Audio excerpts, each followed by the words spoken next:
नमस्कार दोस्तों, मैं Rajneesh Sharma soul insights platform पे फिर आपके बीच में। आज शुक्रवार है। आज हम बात करने वाले हैं क्वेश्चंस के ऊपर। बहुत से मित्रों ने बहुत से क्वेश्चंस डाले हैं, व्हाट्सएप पे टेलीफोनिकली भी पूछे हैं, तो मैं उनके जवाब देता हूँ। सबसे पहले एक मित्र ने बहुत बार ये सवाल पूछा है, उसका मैं आज उत्तर देने लगा हूँ। उन्होंने पूछा है कि यंत्र मंत्र और तंत्र क्या है, इसके ऊपर थोड़ा सा बताइए। क्योंकि हर इंसान को यंत्र से भी डर लगता है, किसी के घर निकल आए, मंत्रों से भी कई बार डर लगता है, और तंत्र से तो लोग डरते ही बहुत हैं। और उन्होंने पूछा है, इसको कृपया बताइए कि इससे डरने की जरूरत है कि नहीं है। देखिए, सबसे पहले मैं आपसे बात करता हूँ यंत्र के ऊपर। यंत्र किसको बोला गया है?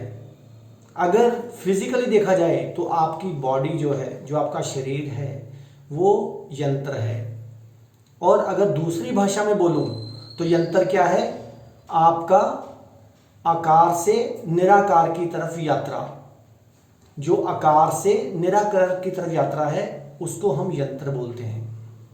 क्षर से अक्षर की तरफ जाने को।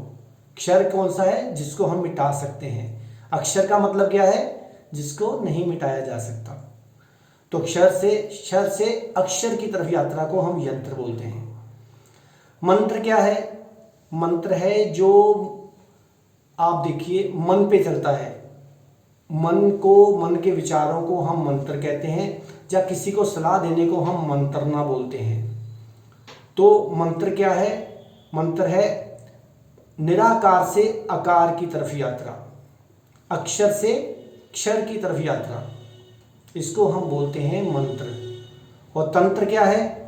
तंत्र है निराकार से निराकार की तरफ जाने को तंत्र बोला गया है।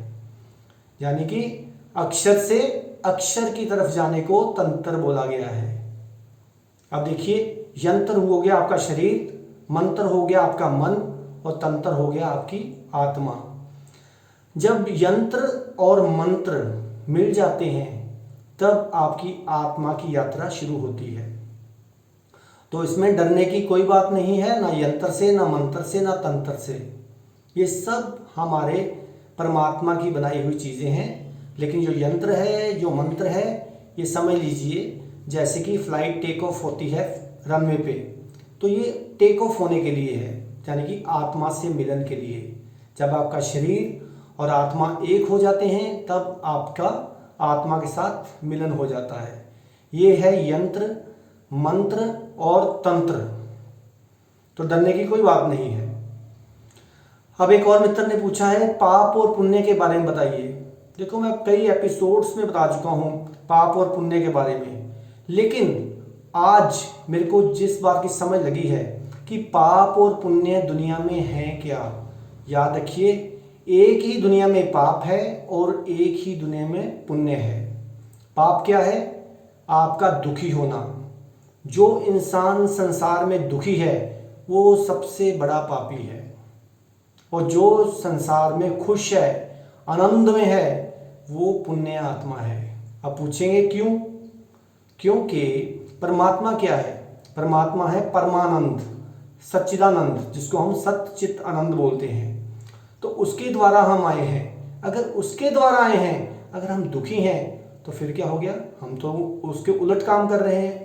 अगर हम परमात्मा के खिलाफ चल रहे हैं तो हम पापी ही गिने जाएंगे। तो इसलिए याद रखिए, हमेशा अपने आप को ब्लिस में रखिए, आनंद में रखिए। देखिए, पत्ते नाच रहे हैं बाहर, देखिए बर्ड्स नाच रहे हैं, हर चीज नाच रही है। तो इंसान क्यों मुरझाया हुआ बैठा हुआ है? इंसान को भी खुश रहना चाहिए। तो कहने का मतलब है, जो खुश है, जो आनंद में है, वो पुण्य आत्मा है, और जो दुख में है वो पापी है।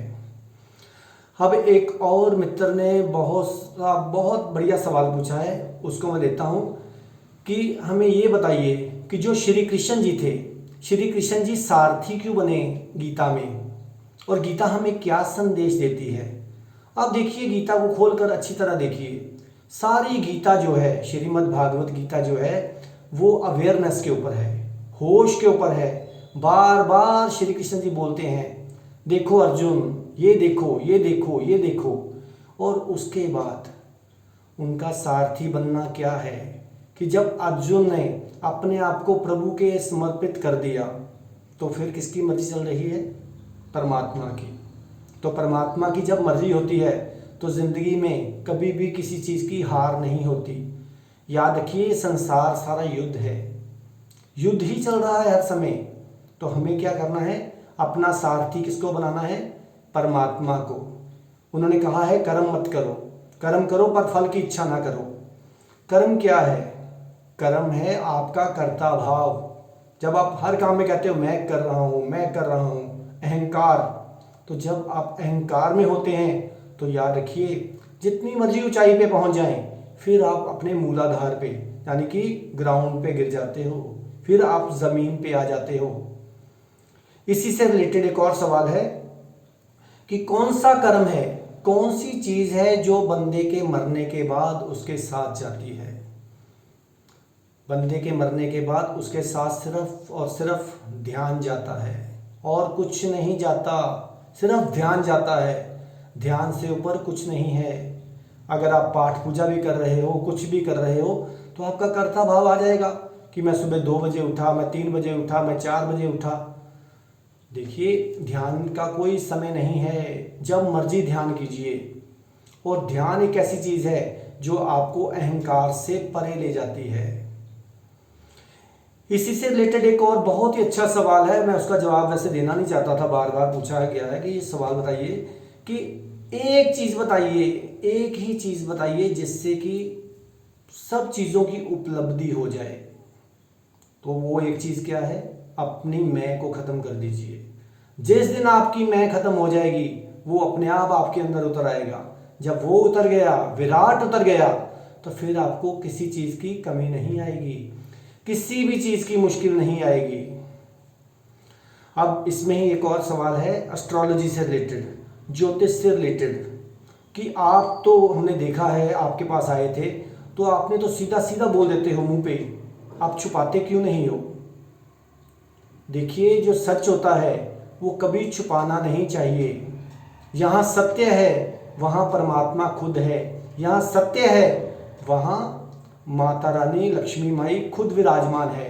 अब देखिए, नारायण जी के पैरों में लक्ष्मी जी बैठे हुए हैं, सत्य नारायण बोलते हैं नारायण जी को। तो जब सत्य है, यहाँ सत्य है वहाँ नारायण है, और उनके चरणों की दासी कौन है? लक्ष्मी।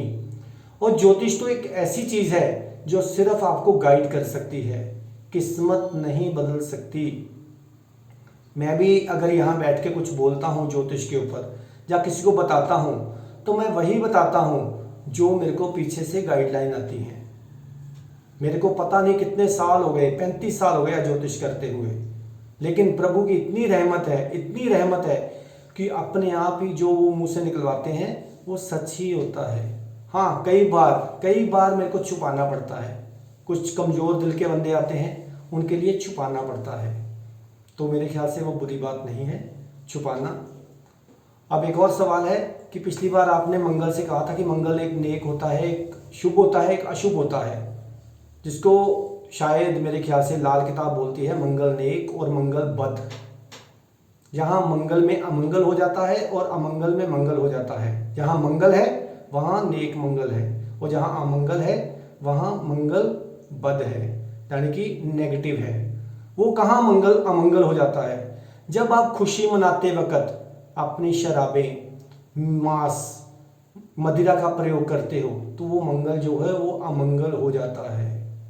पहली बात याद रखिए, कोई भी खुशी मनानी हो तो मैंने पहले भी बोला था, उसको केक काट कर नहीं, उसको मिठाइयाँ बांट कर नहीं, इकट्ठे बैठकर और हर समय खुश चुटकुले सुनाते हुए, आनंदित रहते हुए करिए, तो वो मंगल कभी भी अमंगल नहीं होगा।